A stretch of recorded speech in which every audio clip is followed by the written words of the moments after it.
Howdy, all you delicious people. I'm here today to review Five Nights at Freddy's. So, how I have to put this review together is I have to tell you of my feelings before going to this film to possibly help you understand my eventual grading of this movie when we get there. Between those two kind of things will also be these kind of cliff notes of the film. I feel that the cliff notes of this movie, the way it should go, should honestly be me kind of really giving you what's going on in the film. So that way you do not come into Five Nights at Freddy's completely blind, or you want to know what you're really getting for your money that you're possibly going to spend on this film if you either go on and watch it on Peacock in the theater or just go on and watch it on an app called Zelifonic, Zelivonic, to watch this movie for absolutely free. And so, with that said, firstly, I was to be kind of reluctant to see Five Nights at Freddy's, really because of the company that would be tied to this film, which would be Blumhouse. Blumhouse in the logo for this movie would tell you that Blumhouse has done a Purge film or a Halloween movie, and look at all the great things that we've done. Bravo for Blumhouse for doing those things. But here's also the thing.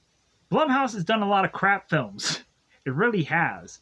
And so for me, when I, of course, was to have, thought about it, I was like, well, yeah, didn't Blumhouse do, Truth or Dare and also do Fantasy Island?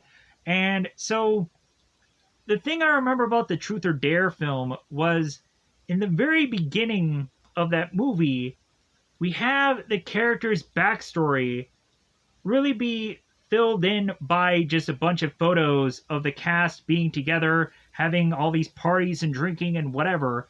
And I thought that that was a really stupid idea to give us character backstory by doing that. Come to find, in Five Nights at Freddy's, we kind of do the same thing. We kind of have a lot of pictures, let's just say, trying to help us put together a backstory or help us understand things of what's going on in the film. And I thought that that was stupid. And we also have Fantasy Island. Fantasy Island, of course, was a Michael Rooker film that, in all honesty, I remember nothing of, and the ending of it was just this kind of smashing of things together just to figure out a way to end the film. And at some point, Michael Rooker had gotten very ill while filming that movie because of how hot it was, and that's the only thing that I really remember. Garbage film. I would admit seeing it, but I would never want to go on and see it again. So now on to Five Nights at Freddy's, the latest product, and being attached to Blumhouse was my real kind of just hesitation upon seeing this film.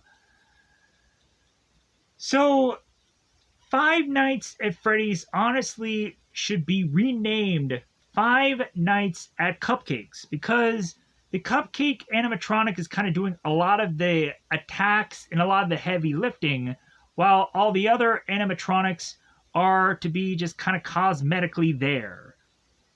Yeah, they go on and do things too, but at some point when we go on to the actual spoilers, they really don't do enough in my eyes to see. So then, of course, we would go on to the formula of Five Nights at Freddy's, the games, compared to the film. So, in the games, of course, via which that I have seen playthroughs of Markiplier play every single one of them, and I have, of course, gone on to play in mobile cellular variation the very first Five Nights at Freddy's. Bonnie, I hate you. You're a jerk.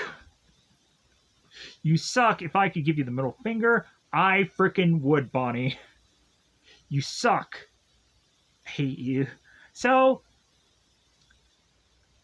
I would, of course, realize that certain Five Nights games drastically change, and we would go on to have a little kid in a bed, and he's kind of putting like the sheets over his head, and closets are opening, or doors are opening, or windows are opening. And so that's a completely different variation from this movie and this game, but that's also an existing thing that's out there.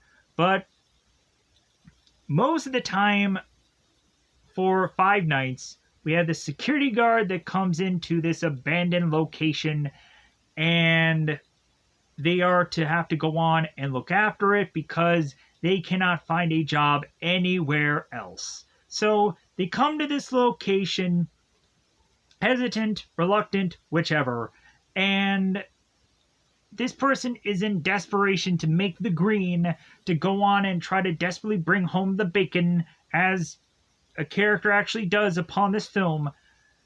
And we go on to have this character try and work at this pizzeria day in, day out, realizing that his life is at risk because of these animatronics that are trying to go on and possibly kill said person. We would have that formula in the games that has worked well for X number of years, time, whichever. Then we would come with that formula to this movie, and the movie is to just be like, well, that's great and all. That's a great formula, and that's cool and whatever, but we also want to do our own thing. We just kind of want to reinvent the Five Nights wheel, and we really want to just kind of focus on the security guard slash cop character, Vanessa, as well as Mike, the security guard.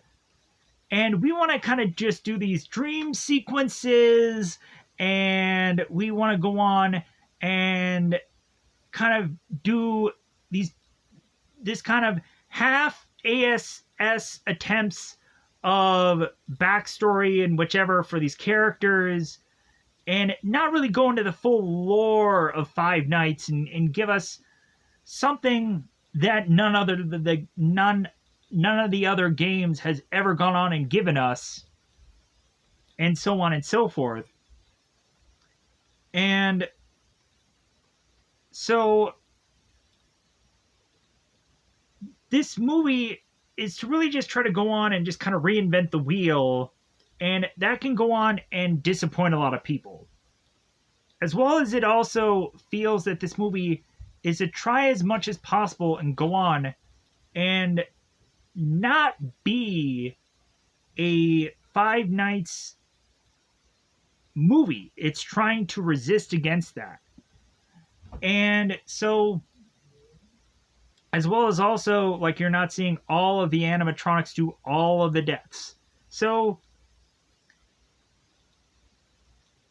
we have me need to, at this point, come to a grading of this film.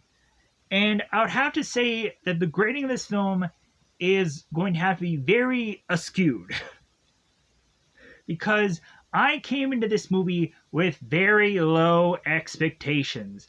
I was thinking, I'm like, man, this movie is probably going to have a very low budget, and it's probably like going to have so much clickbait and what, like, I was expecting like the worst possible outcome, but I wanted so badly for this movie to do well. So ultimately, the movie to me is a very slight just okay. It's just okay. Because really, I was to feel that this movie has a lot of potential to put out a better sequel down the road. I feel that there could be something here that really I wouldn't recommend people to go to a theater or have to pay a subscription for Peacock to exclusively see. You can go on to Zelifonic, Zelivonic, and see this movie for absolutely free. And do it that way. Because then, like, you don't have to go on and you can just watch this movie and just be like, okay, well, like, my expectations are very low, so I can just have my brain just kind of taken out, put off to the side, and not be a die-hard Five Nights fan and overly criticize and pick apart this movie. Because people will. So, with that said, let's go on into the spoilers. Let's go into every little nook and cranny about this film from whatever I can remember from my head or whatever is to be listed upon my phone. More than likely, I may not go on and have every single character's name in this movie listed and whichever, because there either may not be that name or for whatever reason I don't have it listed or whatever, but I'm going to try to do my best. Not every bit of this movie is to be tied to the one game. There is to be characters like Balloon Boy and Baby Clown that are also in this movie also, but they're kind of more of like kind of Easter egg things than they really are characters. So with that said, there's also another character, but I'll bring that character up in actual spoilers, 'cause reasons. So with that said, let's don't fly this bad boy up. Let's get into spoilers, because it is spoiler time, spoiler time. It's about that time again to spoil this movie. So let's get into it. The very beginning of this movie is the thing that should have been the film. But it wasn't.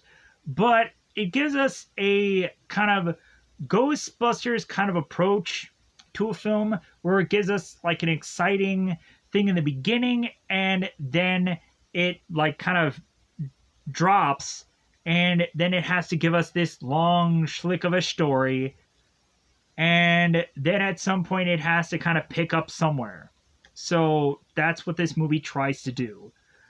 So in the very beginning of this, we have this security guard desperately shoving all of this chair, furniture, whichever, in front of this door, trying to go on and desperately open up this vent, crawling through the vent and making his way out to this location to be caught by Foxy.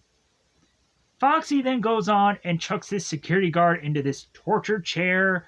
I know a lot about Five Nights at Freddy's, but I probably may not know every single name of everything. But if the torture chair has a specific name to it and I'm not saying it, my apologies.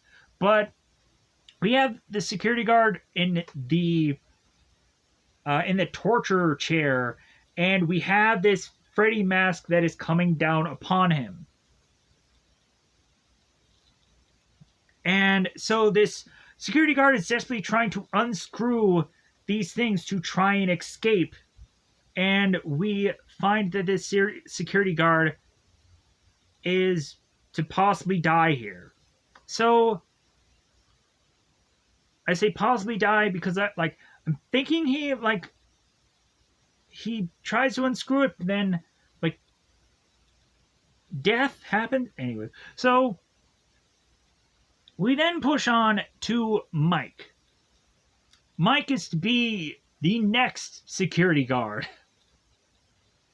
the next security guard in line. Mike wakes up to an alarm clock for 6 o'clock a.m. Mike gets up to be able to wake up his sister Abby. Not his daughter Abby, his sister. Because we'll at some point find later on in the movie that Mike was kind of abandoned by his parents because his mother had died and his father went crazy. Cray cray. So Mike wakes up Abby, who's in this fort, and Mike is like, well, hey, I have to go somewhere. I have to get to work. So we then cue Mike making his way to the mall to be this security guard, talking to this other security guard, Jeremiah, while they're on their lunch break. And we would come to find that Mike is reading this dream theory book and kind of talking to Jeremiah about this. So we would all of a sudden have Mike, who is kind of ignoring Jeremiah while they're having their lunch together, to all of a sudden see this kid who's just kind of wandering around in the mall. Is like, man, I don't know where I'm going. And he is all of a sudden grabbed by this adult, and this seems very shady. So Mike goes on to start chasing after this adult, this gentleman, this dude who is with some kid. So Mike goes on and is to capture this man, and is to just start beating the crap out of him, just punching him down like he owes him money or something. And we have Mike, who's just uncontrollably just wailing on this guy. He didn't stop at all to hear the story of how this man is grabbing on this kid. No, Mike is just like, man, I just want to wail on somebody because, like, I have a goal in life, which is to just beat on people without asking questions. So we come to find that Mike had wailed on the wrong man. That this father, of course, had grabbed onto his son and was trying to get out of the mall. And Mike just kind of took that whole situation wrong. So Mike, quickly after that situation, is to find himself on the unemployment line because he got fired from that security job. Because why wouldn't he? So Mike then goes to this social worker location, this place that is to give him a career counselor. And so Mike then goes on to talk to a man named Steve Ranglin, who we find is Matthew Lillard in this film. So Matthew Lillard, of course, like, this is an easy movie to just kind of set up because, like, guess where this guy is going to make him forcibly go to? The pizzeria. But Steve is just kind of thumbing through Mike's record, and it's like, well, yeah, man, like, it's going to be hard to find a job for you. But then he's like, well, hey, like, we do have that one security job that is for this abandoned pizzeria, and, like, the job sucks, and, like, the hours are even worse. And Mike is like, well, like, what kind of hours are they? And Steve is like, well, yeah, they're night hours. And we have Mike that's like, well, yeah, I can't do night hours. And Steve's like, oh, you can't do night hours, huh? Hmm. And like Steve really drives home that where it's like, oh, you can't do night hours, huh? You can't be my Ben Stiller Night in the Museum guy that is going to be working at night while all things come alive. You can't be that guy for me. Well, audition failed. So Steve is like, well, okay, like, how about you just kind of take my card, and if you reconsider taking on this one and only job that I seemingly have for you, give me a jingle jangle. So Mike goes home and is to talk to Max, which is their babysitter, that seemingly has never gotten paid for said babysitter job. But Max continues to do this job regardless because there's a another way of which that Max is going to seemingly get money in this movie, but it won't be coming from Mike. Because we go on to have at some point when Mike comes home from the first night, like Mike is talking to Max, and Max is like, well, hey, how did the first day go? And Mike is like, well, yeah, like I know that I like don't really have money to really pay you. And Max is like, well, yeah, it's okay because I know where you live. So we really find out that this babysitter just really isn't getting paid, but she's just doing this job regardless. But there's still an ulterior motive, which I'll get to. So we go on to have Mike, who's like, okay, dinner's on the table, great. So Mike makes his way to Abby, who of course is drawing these pictures, both her and him together. And Mike's like, well, hey, I recognize that schlub, but hey, who's that person?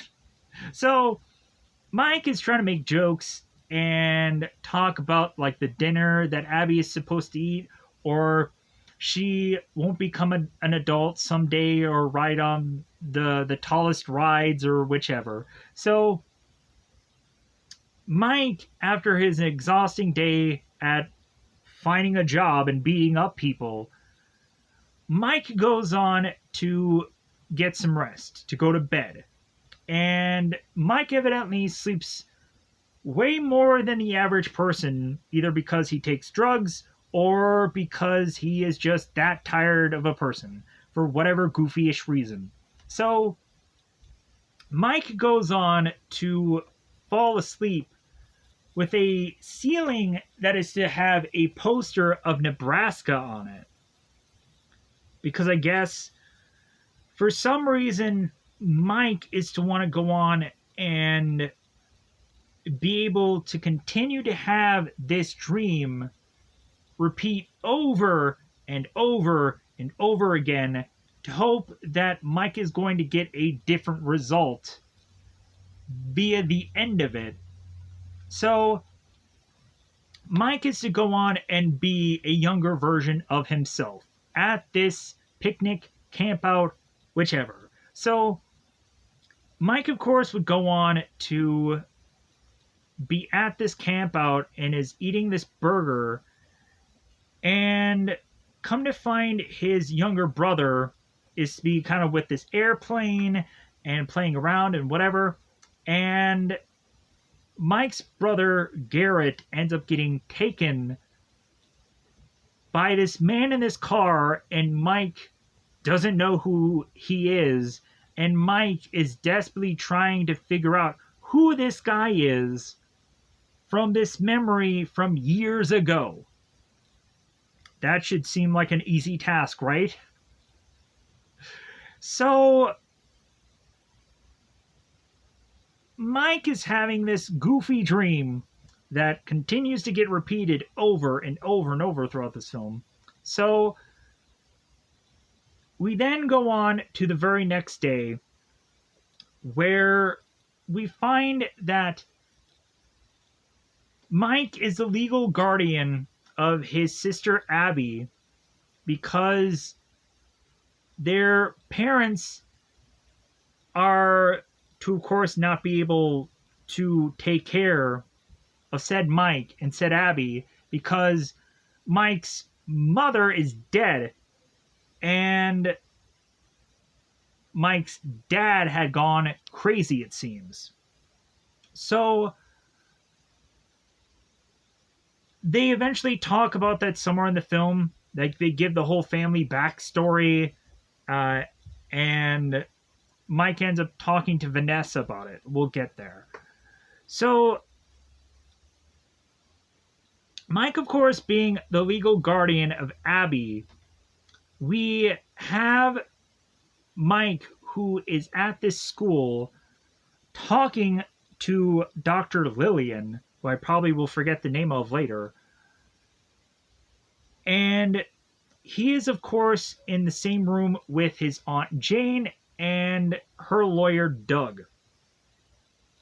Aunt Jane, the actress who I'm like, oh my God, like, I haven't seen this actress in like forever. I had gone on and seen her in like some kind of Wonderful or something like that, where her and some other girl are fighting over this kind of redheaded uh, guy, and like at some point at the end of the movie, spoilers for that film, she gets him. But yeah, I'm like, I haven't seen her in like forever. It's been a while. It's great that she's getting gigs. It's good that she's getting work. So we have Aunt Jane that is trying to say that Mike is to not be the best guardian for Abby. He sleeps too much and he's unreliable and he doesn't even have a job. He doesn't even have a license, Lisa. Shout out to Weird Science. So we, in all honesty, at some point in the film, we have Abby who tells Mike, it's like, well, hey, like Aunt Jane only wants Abby so that way, like, Aunt Jane can get this check from the city or from the government and not really take the best care of Abby. Like, she just wants Abby for the money of it. So, but we don't say that here. So Aunt Jane is going on and on about how unreliable or not a good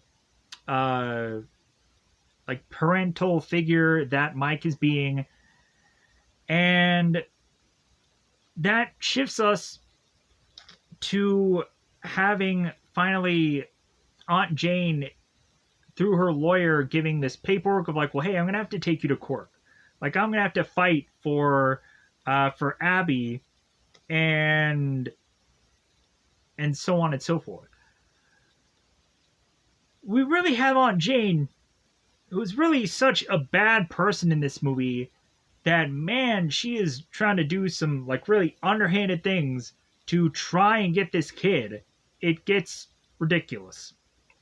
But so we then have both Dr. Lillian and Mike, who are kind of looking on at Abby, and Abby is drawing and just having fun.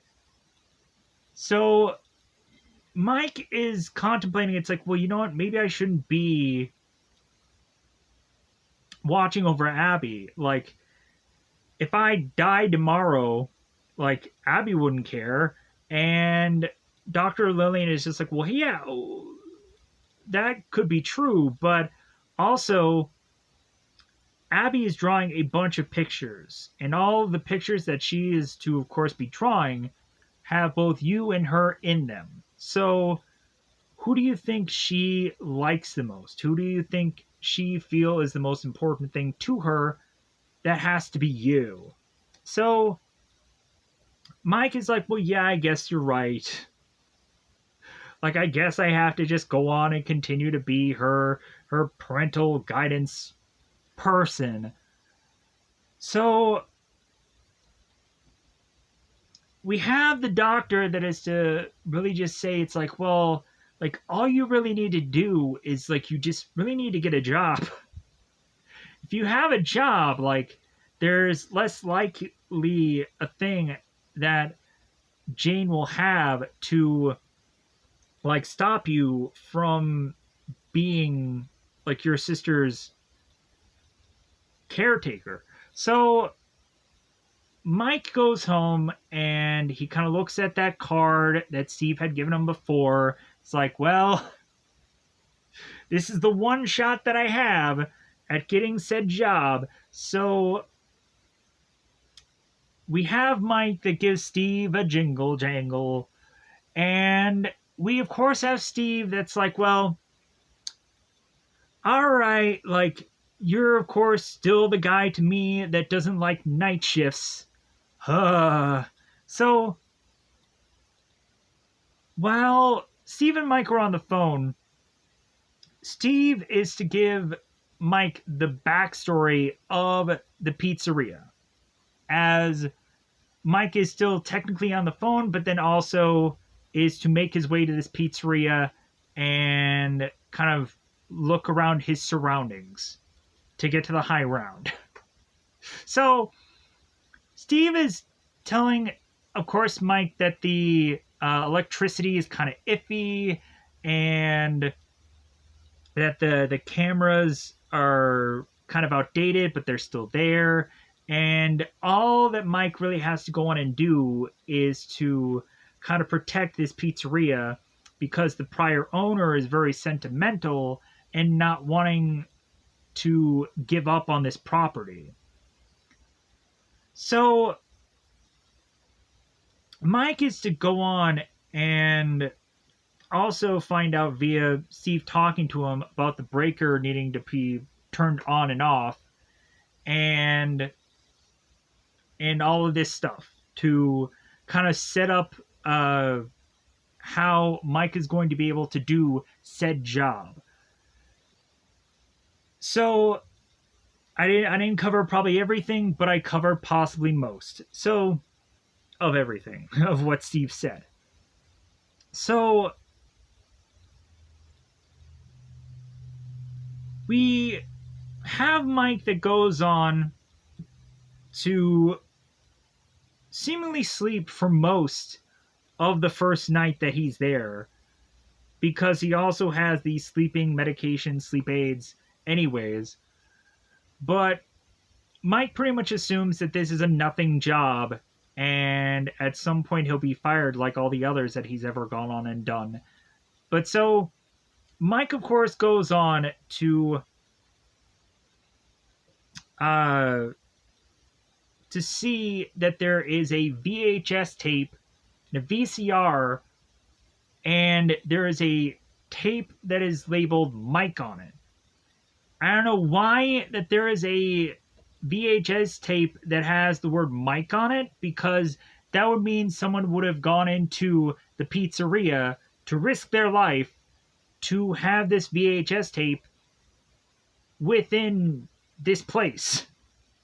But it is what it is. So Mike is going on and watching this videotape, and he's kind of getting the backstory of this pizzeria. And some of the VHS tape is kind of warped, so he doesn't actually get to see the animatronics in action.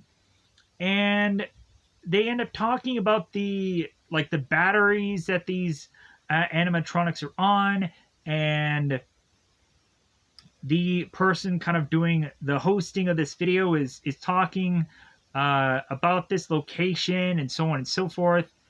And really, it's kind of very, very generic. So it's kind of like the very generic, if anyone has been ever hired anywhere, like kind of setup video. It's very dumb. So and kind of just boring to watch. But there is a little bit of backstory for the pizzeria, but not really enough. And I would probably make that complaint throughout the entire film. It just doesn't give me enough. It really doesn't. So we have, of course, Mike that makes his way to his locker, and that's where we see a little toy of Balloon Boy. We consistently see these toys of Balloon Boy, and that's the only thing that we actually see of this character. But maybe somewhere down the road in a sequel, we will see the actual Balloon Boy. That's the little Easter egg thing that we stupidly get here. So,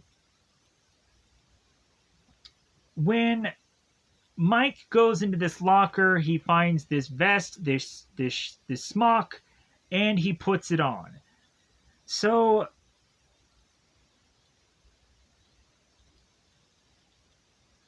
we have throughout the entire first night, Mike falls asleep.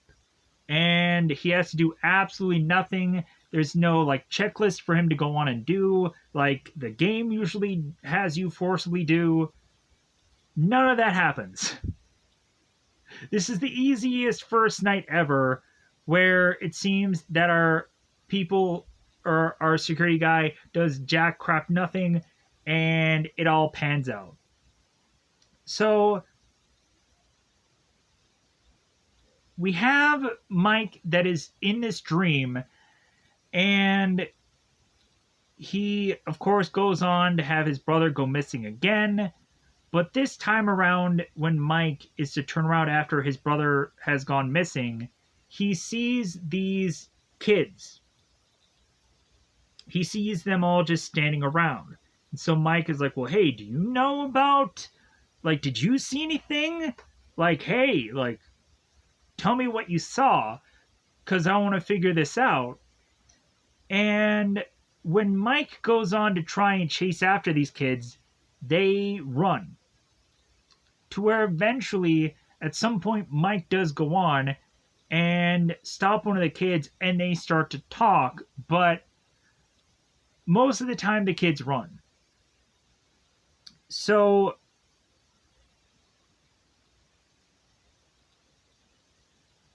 we have Mike, of course, make his way home to be talking to Max, and here's where Max is like, well, hey, how did your first day go? And that's when he talks about paying her. So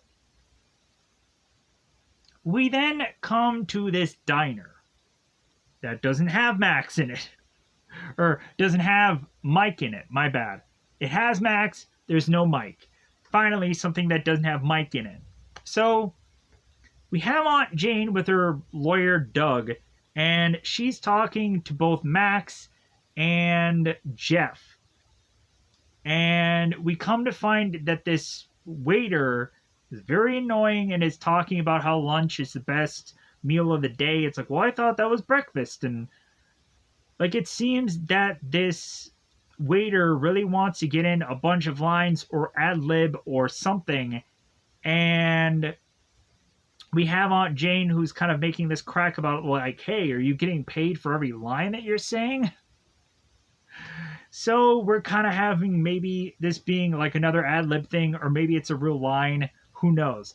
But so I'm kind of curious if the waiter of this movie was actually the director of the film, because I don't know who the actual director was.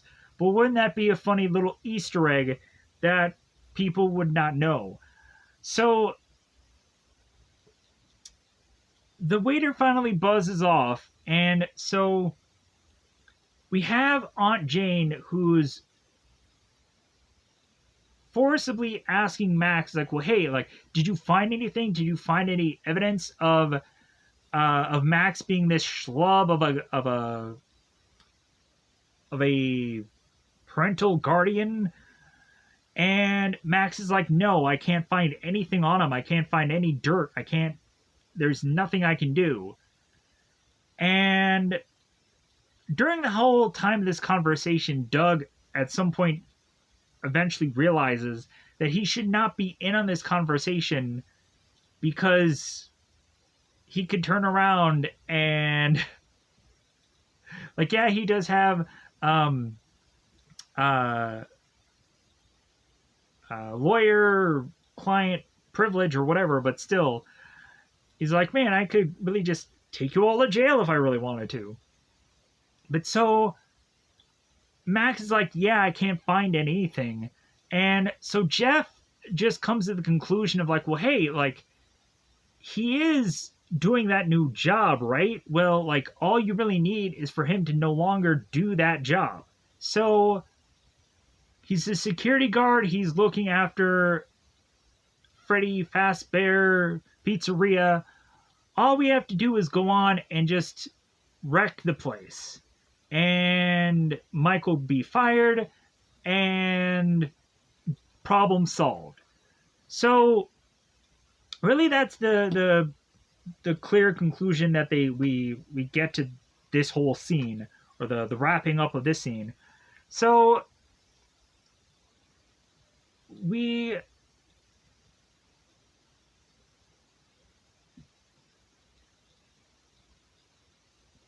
uh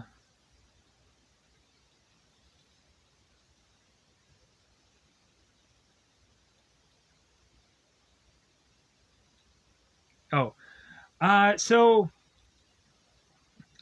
I completely forgot where I was. So we then have Jeff, who makes his way to the pizzeria. Or no, wait.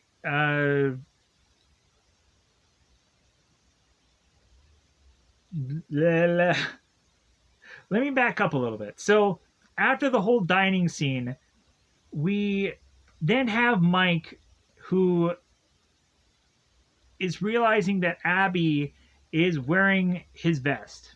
And so they're kind of play fighting for the vest. Mike kind of throws Abby over his shoulder. Max comes in, looks at them kind of play fighting. And so Mike goes on and says, like, well, hey, I need that vest because I gotta go to work. I need this smock because I gotta go to work. So we have Mike, while he's also fighting with Abby over this vest, he takes his Nebraska poster from his ceiling, rips it off the ceiling, so that way he can bring the Nebraska poster to his work so he can continue to just sleep it off. So here's when we again have Mike, who has the dream about his brother going missing with this car driving away, and Mike then turns to the ghost kids, and here's where he starts to kind of talk to them. So when Mike goes on and starts to chase after one of the kids, he ends up getting hooked in the arm. He wakes up and he has to reset the breaker, and all the alarms and all the bells and whistles seemingly are going off, as well as this song by the Romantics going off also seemingly through most of this film. I think this the song. Anyways, so we find in one of the cameras that a cop has come to the front door of this location, and we find out that this is none other than Vanessa. So we have Vanessa that is talking to Mike and is kind of very untrustworthy of Mike. And Vanessa is like, well, hey, like, do you know what you're doing here? Like, come on, like you should be doing your job, and so on and so forth. So Vanessa comes in and realizes that Mike is having a wound upon his hand, and so she's like, well, hey, like, I know first aid, let me help you out. So like Vanessa like is just trying to take over the whole entire situation, and the actress who plays Vanessa, I'm like, where do I remember her from? And I was like, oh yeah, I saw You, the Netflix show You, and Vanessa was on You, so I was like, okay, that's where I remember her from. So Vanessa goes on, and it seems that she knows an absurd amount about the pizzeria, as if she is this fanboy or fangirl in this case, because gender. So Vanessa is, of course, going on and just rattling off like all this information about the pizzeria that she knows. and she goes on to hit this Showtime button. That, of course, is to trigger the animatronics, and they're playing on their guitar, and they're, of course, doing the romantic song, and so on and so forth. So we come to find out that the pizzeria had been abandoned because of kids going missing, and there had been a whole investigation, yada yada yada, and eventually we'll find out that the kids that had gone missing ended up inside the animatronics, so that way no one would dare look in there. So Vanessa ends up saying to like Mike, it's like, well, hey, like if you're the security guard, you actually have to go on and like look the part. So here's this badge that she ends up finding. And so Mike gets the badge, and so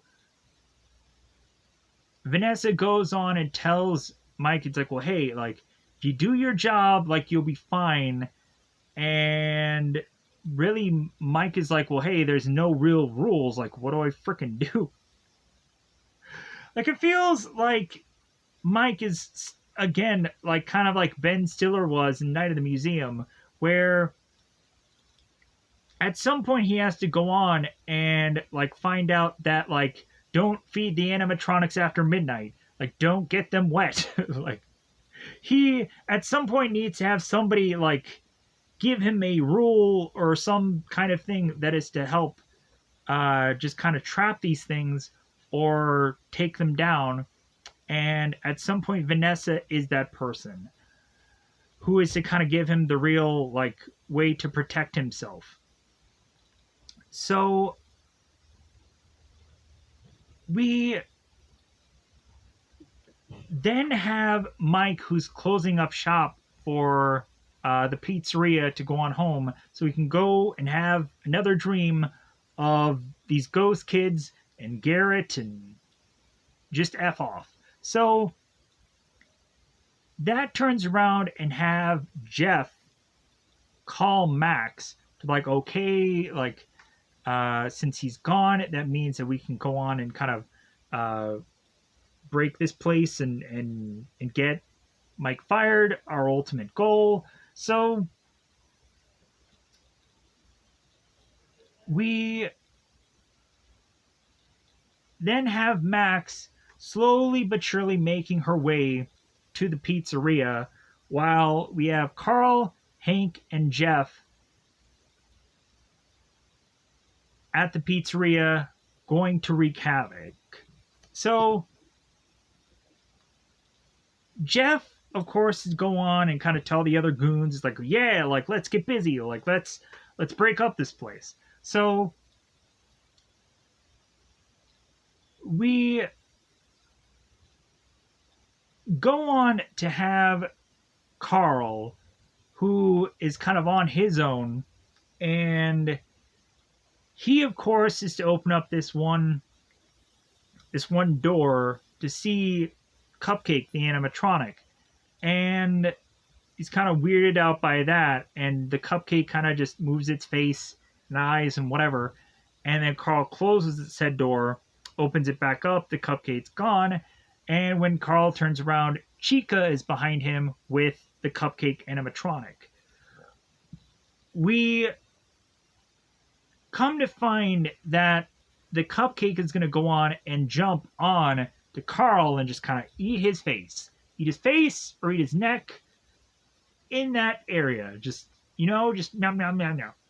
Just chomping on down. We have at some point where Hank is going on and kind of looking around and eventually sees that Carl is being attacked by said Cupcake. So Hank is losing his crap because Carl is getting attacked. So we have Hank, who's running all over the place like a crazy person, and Jeff is getting all these kind of makeshift coins and is turning around, and I think maybe it's quarters or just maybe it's uh, Freddy coins. Who knows? But Jeff is watching on the camera feed, and he's seeing like Hank like run around like a chicken with his head cut off. Like, what is he doing? So Jeff is trying to find Hank while Hank goes into this closet room where he, of course, is to be met by Bonnie. Bonnie goes on and is to attack Hank. We're not quite sure what really happens, but we see some blood on the door because everything is to not really be shown here because rating of film. So we have Jeff who comes to Hank too late because he's dead. Bonnie opens the door, is like, hey, how's it going? And Jeff is like, I'm out of here. So we find that Jeff is desperately going back into the security room, and we have him kind of look at all the cameras, and we all of a sudden see both Bonnie and both Chica look up at the camera feed, and we have Cupcake on this tray. So Jeff is like, okay, what are they doing? So they put Cupcake through the vents, and Jeff is like, oh my god, like this thing is gonna try to get to me. So Jeff goes on to try and like stop the vent from having Cupcake come through it, and we're seeing all these sparks flying. It's crazy. So Jeff is like, okay, well, it seems like this whole vent thing, like I'm holding on to it, like it seems that the Cupcake thing is not going to come through. I'm okay. And so we have Jeff that tries to leave the room and is hoping to get to the exit to then be attacked by Foxy and killed. We then have Max, who comes in again, like I was to say, much later, to be hoping to find Jeff, Hank, Carl, somebody still alive. Instead, Max goes on to find that there is some kid just running around like the It movie all over again. You'll float too! You will, Max! So, Max goes on to try and find somebody, something, whatever. So Max goes on to go into this room where something's telling her, like hot and cold, where to go. And Max is like, okay, like I'm going to get closer and closer and closer to this bear because I seemingly have nothing left to lose. So Max takes a chair and gets so close to Fazbear or Freddy that the mouth is open, and there's a hand that goes out to Max and grabs her and kills her. So I was like, that is so dumb. Why wouldn't this girl just be like, you know what? Like, I'm not playing around. Like, if you guys aren't like coming and meeting me, then I'm outski pieces, and she leaves. Quickest way for this person to just be done with this whole scenario, this whole situation. To also still be alive. Dumb. So we transition back to Mike. Mike gives Abby the badge and is like, well, hey, this is cool, right? And Abby's like, no, this is stupid. And so Mike is like, oh, okay, yeah, I guess it is stupid. And Mike is telling Abby, it's like, you know what, I am trying. I'm trying to just I'm trying to live here. I'm trying to like put food on the table. Like I haven't given up yet. So Mike puts his badge in this little cupboard, and Abby looks through the cupboard and is to notice that there's to be the papers there for the custody hearing thing for guardianship of Abby. And that's when Abby mentions about Aunt Jane, who is just doing it all for the money, so on and so forth. So we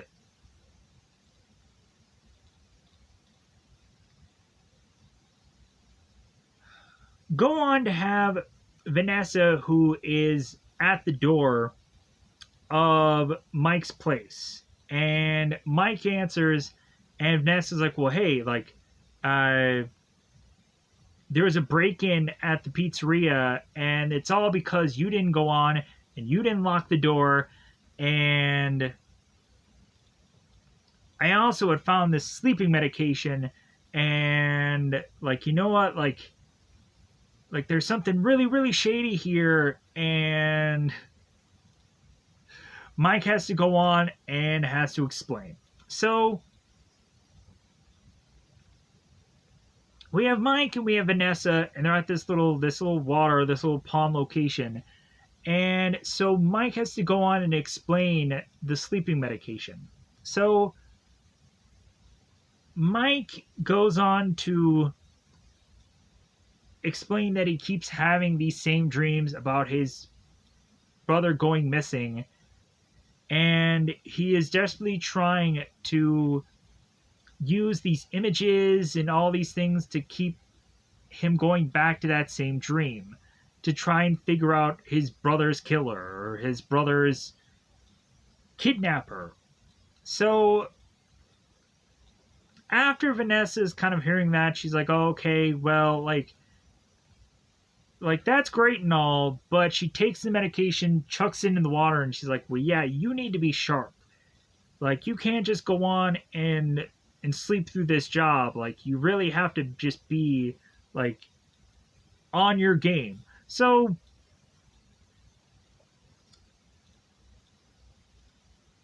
uh and also Mike tells, of course, Vanessa about dead mother, crazy father.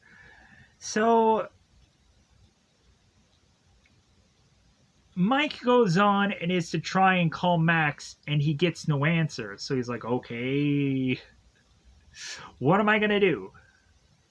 So Mike is forced to bring Abby to the pizzeria because he has no other option. Because, like, he can't go get a hold of Max. It's not like he can ask Vanessa to babysit for him. So, because they're not on that kind of basis between one another. So Mike is forced to bring Abby to the pizzeria, and when they're together in here, we have Abby that is building yet another fort in the little office that Mike has, and we would of course have Mike, who immediately falls asleep at his job yet again. So Abby is to kind of hear this little kid voice, and so Abby starts to wander around. At some point, Mike is to realize that Abby is kind of yelling in the background while Mike is to be in his dream, dreaming again about his lost brother. And at some point, Mike is talking to one of these ghost kids, and one of the ghost kids is like, well, hey, what will you do to get your brother back? Like, what are you willing to do to get everything back to you? And Mike's like, well, anything. So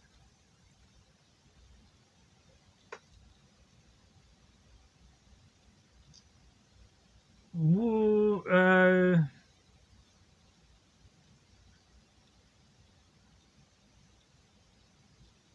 oh, Mike is to wake up and find Abby, who's getting tickled by the animatronics. So Mike, who had gone to kind of clean up the pizzeria and then had fallen asleep. I had forgotten about that whole scene because I thought it was like a nothing scene, anyways. But he had cleaned up all this glass, and Mike had gone to sleep and then woken up to the tickling of Abby and the animatronics. And I was like, okay, so where are we going with this? Like, we're basically just setting up that like the animatronics and Abby and Mike are best friends now. So here's where the movie takes like a low point if there wasn't a low point before. So we have Abby that also goes on to like hit the Showtime thing, and she sees all the animatronics going on. That's when eventually she gets tickled. And so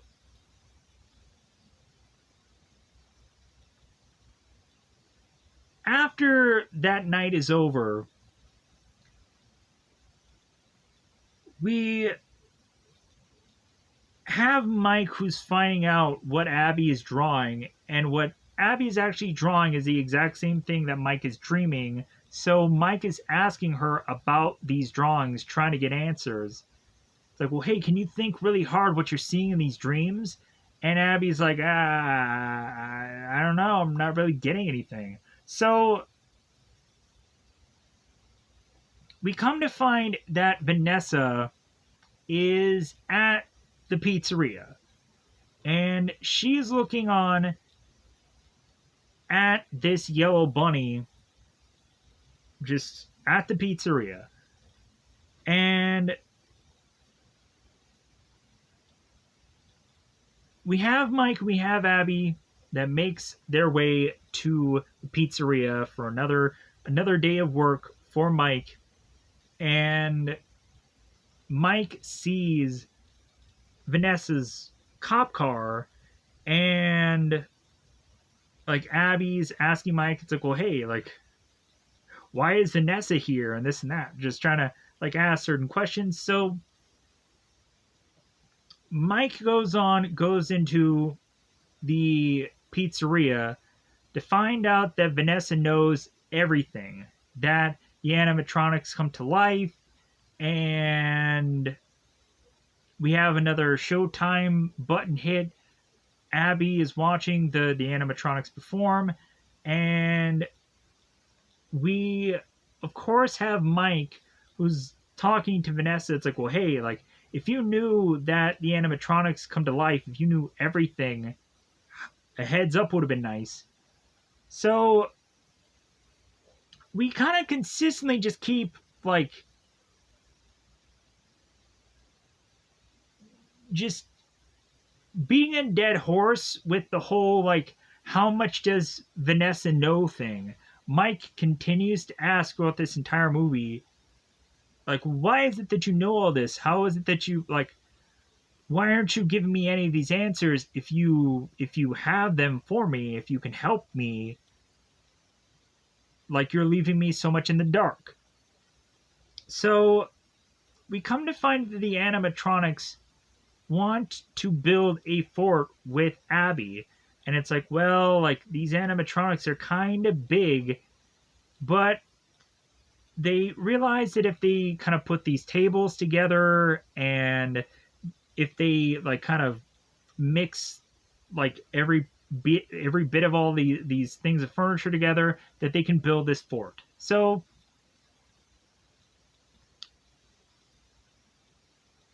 we have those both Vanessa and both Mike, and they're going and looking for these uh these table sheets, table blankets, whatever they're called, tabletop things, sheets that can cover over tables, however they're called, table covers. Anyways, so while they're looking for that, they find another animatronic that has this spring lock in it. So I'm like, oh, is that Spring Trap? Like, or is that like Spring Lock or whatever that other thing is that goes into like Five Nights 2? And come to find out, I'm thinking like, oh no, that's actually like that's Baby Clown. One of the like the baby clowns. That's one of them. And that's the girl version. And so I was just like, okay, like an Easter egg thing. So Vanessa mentions how dangerous the spring lock is and how, like, if you're not careful, like, it could really injure you or hurt you. It's kind of a foreshadowing thing for later. So we have Mike that's like, again, how do you know all this stuff? Like, how, like, and we have Vanessa's like, well, you're a person that hasn't gone on and done your research. It's like, how can you for a thing that's been abandoned and like, and Mike is just lazy. Mike doesn't really care. So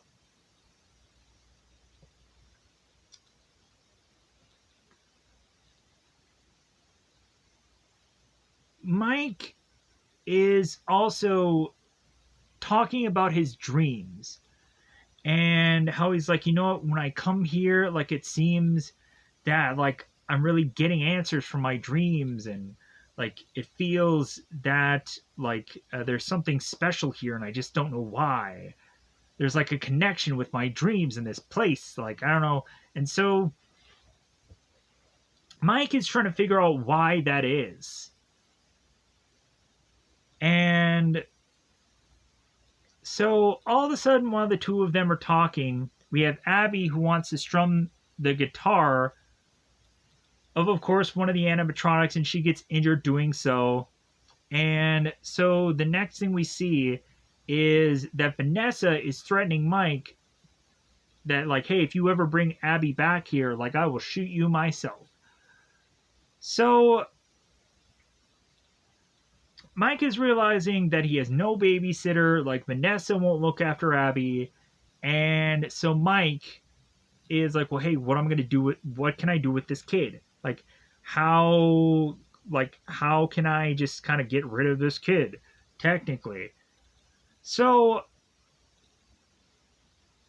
we have the following day, Mike wakes up Abby. It's like, well, hey, like, do you hear bacon sizzling? Because I got some bacon. So Abby makes her way down to dinner to then realize that Aunt Jane is there. And Mike is telling Abby, it's like, hey, like, hear your aunt out. It's like, she's got some points. She was in that other movie, Some Kind of Wonderful. Like, come on, give her some kind of acting points. And Abby's like, no, like, I don't want to end up with Aunt Jane, no. So Mike leaves to have Aunt Jane look after Abby, and Abby's just kind of stuck in her room, and she doesn't want to go and do anything with Aunt Jane. So that way Mike can go to get his sleeping prescription filled. Talking to this pharmacist, and the pharmacist is like, well, hey, like, I have like a warm thing of milk and some tea and this and that. And Mike is like, ah, great, shut up. Like, you're just some character that just bizarrely wants to get some lines into, like that waiter from earlier. So everybody just wants to get a line in a movie. Everybody's just like, yeah, I said that. It was me. So Mike, of course, is to again go into another dream where he is bargaining for Abby for his family back while talking to this ghost. So Mike is at first like, well, yeah, I really want my family back. I want everything back. So that way, like, I want my family. Like, I don't want all this responsibility. And sure, like, this all sounds good and great if I can just kind of give up on all this and just kind of go back to the way things were. But then the further and further that Mike starts to think about it, he's like, well, wait, like, but I would have to give up Abby to get my family back, and how am I going to be able to do that if like my mom's dead and my dad's crazy? Like, and so Mike kind of like he wants to give in, but then he kind of falls back and he's like, well, no, like me and what Abby have is kind of good. I'm kind of happy with her. So Mike rejects the ghost's offer, and once he does that, that all of a sudden is to have all of the ghost kids attack Mike while he's sleeping, and so he ends up getting cut everywhere and severely injured. And we find when Mike kind of wakes up, like kind of Foxy's still there and so on. So as well as also Mike is to be awake within this torture chair and he's desperately trying to get out of it. He's trying to get the screws out. So once Mike is able to get out of this torture chair, he finds Max and Jeff and Carl and Hank and all their dead bodies. So Mike is realizing how much a risk it is to be in this situation and be at the pizzeria security guard, and he's like, oh yeah, I should be second guessing all of this. So as well as Mike is desperately trying to get out of the pizzeria while Foxy's making his way to try and attack him. So we then come to find that Abby is in her room and Jane is trying to get her out of her room, but the only person who's able to get Abby out of her room is Foxy, because Foxy makes his way all the way to Abby's house. So Abby is to go on a taxi ride to the pizzeria to make their way back there. Because Abby's like, well, how are we going to be able to get back to the pizzeria? And Freddy just bizarrely has the ability of calling a taxi for whatever goofy reason. So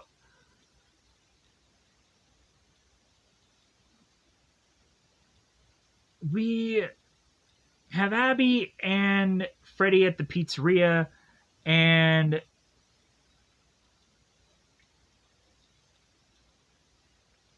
here's where we have Vanessa coming back to the pizzeria to talk to Mike and to finally give us more backstory of the pizzeria. And that Vanessa is going to actually be tied to one of the other animatronics that we kind of rarely had seen, like with the exclusion of like some of like the opening kind of imagery of Five Nights. We come to find that there is going to be another animatronic that, of course, will be the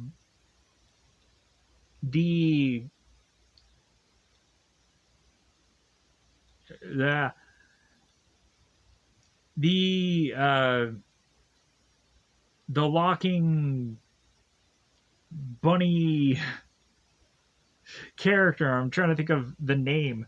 Springtrap or Springlock. So we have Vanessa, who is to tell the story about all the kids going missing at the pizzeria, and there being a whole investigation being done, and that there was a person who had gone on to steal all these kids and had put them into the robot bodies because no one would ever look there. So we would come to find that William Afton was the person to have kidnapped all of these kids. And we would find that Vanessa is to be the daughter of William Afton. So it seems that since Vanessa, knowing so much about this place, is all tied to her dad, and her dad was to have been Springlock or Springtrap the whole time. And hence why all the images of this yellow bunny, it's like, okay, who is this yellow bunny? So on and so forth. So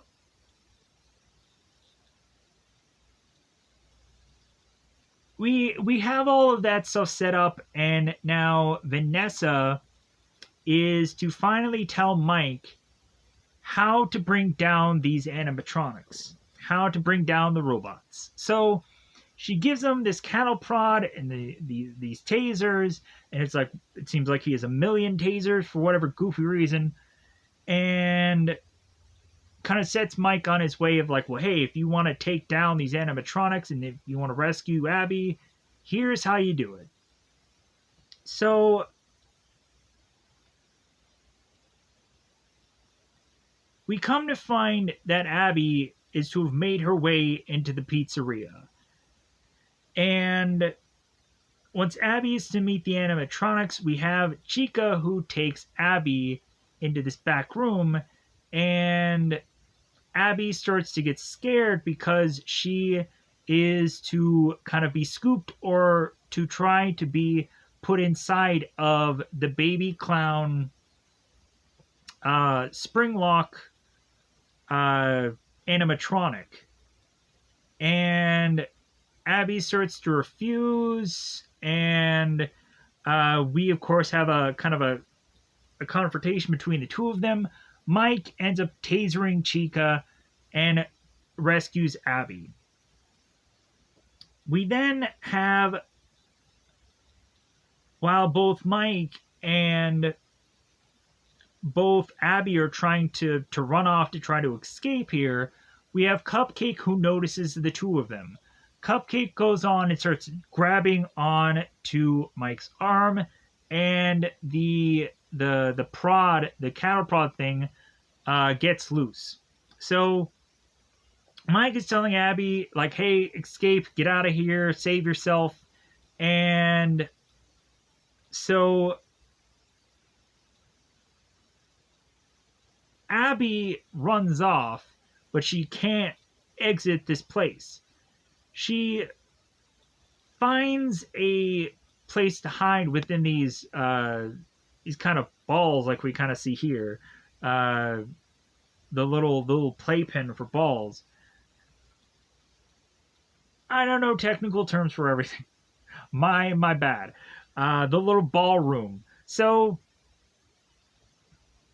if you've seen the movie, you know what I'm talking about, but it's basically this. So the ball Ben. Words are lost on me right now. So Foxy's looking for Abby. He's trying to look for her within these balls. And we would come to find that Vanessa is going to free Abby by tasering Foxy. Mike finds his way to William Afton, who is in the full-on Springtrap costume. And we have at some point where William is talking about, like, well, hey, like, isn't this poetry? Like, I killed your brother, now I'm going to kill you. And So he's talking about it and he's saying it in a way that it's symmetry of how, like, these two people have crossed again. So William just has this knife, and I'm like, wouldn't it, like, honestly, I think he should have had a much cooler weapon, like a huge, like, pizza roller. Like, that would have been fun, like something that wasn't just a knife. But we have to have the cliche-ish horror movie kitchen knife thing. We always have to have that frickin' anyways. It can't be some unique weapon for this scenario. No, it just has to be a kitchen knife. So Vanessa is to unmask William as they're both talking, and Vanessa is going to stand against her father, because Vanessa was at first not going to go with Mike, because Vanessa's like, well, hey, if my father's there, like, I can't do it. I can't stop my father. So Mike and Abby again are looking at all the drawings, and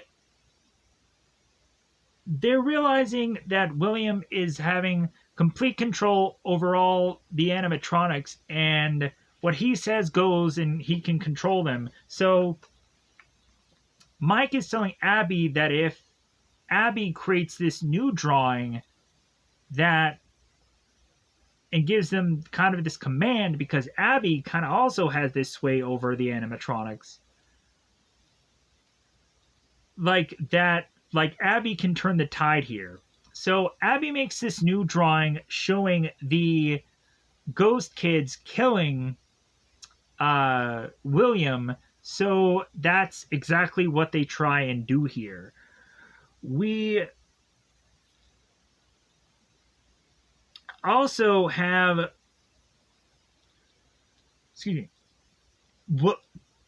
William talking to Vanessa, mentioning that she had two jobs. He's like, well, you had one job, and Vanessa's like, well, that's two jobs. But so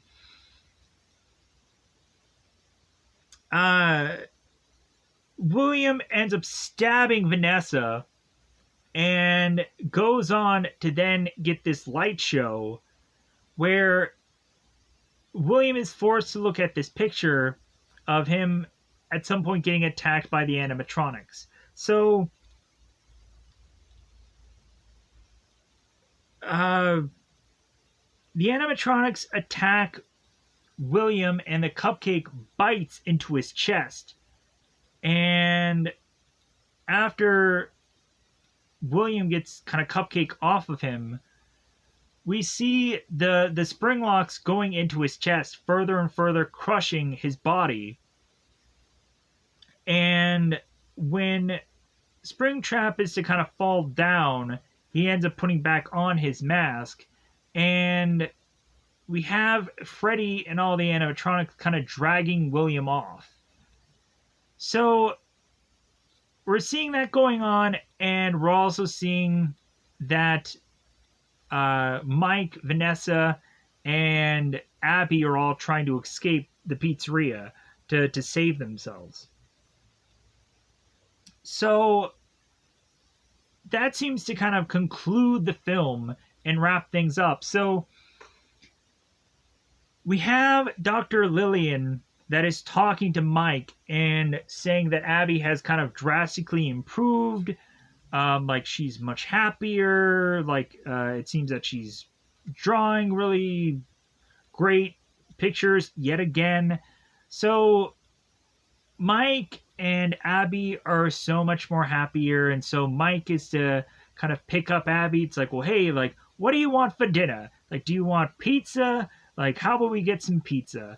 And Abby's like, well, like, I don't know, like, what should we get? And he's like, well, you want pizza? Do you want spaghetti? And so Abby's like, well, I want both. And Mike's like, well, yeah, I get it. You're a growing girl, but like, hey, like, make a decision. So Abby goes on to be like, well, you know what, I want like spaghetti with meatballs, and Mike is like, all right, that sounds great. So Mike ends up, after I guess eating spaghetti and meatballs, Mike makes his way to the hospital to speak to Vanessa, and luckily she's in a coma, so we don't get any more dialogue between the two of them. And the dialogue should be just one sided, anyways, because Mike is just confirming that Vanessa is still alive here by the end of the film. So Mike is telling Vanessa, it's like, well, hey, I know you can't hear me, but like, but pretty much all that he's saying, it's like, well, hey, like, once you get out of this, like, we're going to take care of you. And he kind of just really just thanks her here and leaves.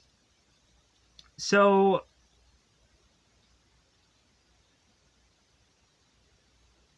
we have both Abby and Mike who are making their way home, and they're kind of both talking. And Abby is talking to Mike. It's like, well, hey, like, you think one day, like, we can go on and, like, we can, like, see the animatronics again? Like, they are my friends. And Mike is like, I don't know, maybe one day, like, if there's ever a sequel. So Mike is kind of pondering that answer. He's like, well, yeah, like, maybe we could one day. And we go back to the pizzeria, and we have Freddy, who is looking on as a ghost kid and watching over Springtrap, William. And we continue to see Springlock kind of again, uh, like having his chest being caved in, and seeing slowly but surely William die. So that, of course, is to be the ending of the film, and that just kind of wraps everything up. So, with that said, I think I'm going to go on and wrap things up here. I apologize for how long that this review took, because reasonably a lot of people would probably be like, man, like, this is the length of the film. And rationally, I would just go on and just be like, oh, well, like, you could have just stopped at whatever moment. Like, really, like, the best parts about this movie were the pizzeria invasion, and like the opening of this film, and like, really, that was it. Like, the actual Five Nights legit parts, like, I didn't care for any of the dream sequence things. I really didn't care for like what this movie was trying to avoid not giving me, uh, which was more pizzeria backstory. Because I was like, nothing else is going to matter past this movie, because we may not even have Mike coming back into a sequel of this film as like a veteran guy who survived this before. We probably won't have like Matthew Lillard's character past said first movie. And so, like, all of this stuff is just kind of like that they spend so much time on in this movie. Like, there's no 100% certainty that all of this stuff is coming back. Or if this movie does not go as success as it should, then yeah. So with that said, I'm just gonna go on and just get out of here, because it's also like really, this took me forever to do, simply because my phone just really does not hold a good charge like it should. And yeah, like, I've been having just problems trying to find a good movie that I can justify reviewing lately, or a good show. I had gone on and seen like a marathon of Cosmic Fury, the Power Rangers thing, And I was like, all right, that was really good. I can just be happy about that. But like, I have to go on and just figure out a way to review it now. But at least this is out. So goodbye, everybody. Bye, everybody.